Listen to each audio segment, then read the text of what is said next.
कोणत्याही परिस्थितीत 14 जुलैला संभाजीराजे विशाळगडावर जाणार असं संभाजीराजेंनीच स्पष्ट केलेलं आहे।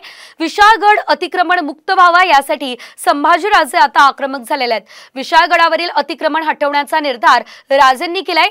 तर 14 जुलैला राज्यभरातील शिवभक्तांना विशाळगडावर पोहोचण्याचं आवाहन सुद्धा त्यांनी केलंय।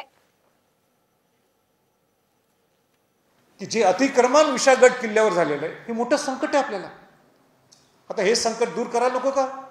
आणि 13 जुलैला सगळे शिवभक्त हे विशाळगडला जाणार। सर्व शिवभक्त 13 तारखेला विशाळगडला जाणार। आम्हाला विचारायचं सरकारला, आम्हाला विचारायचं मुख्यमंत्र्यांना, आम्हाला विचारायचं उपमुख्यमंत्र्यांना, आम्हाला विचारायचं दुसऱ्या उपमुख्यमंत्र्यांना, काय केलं तुम्ही 1.5 वर्ष?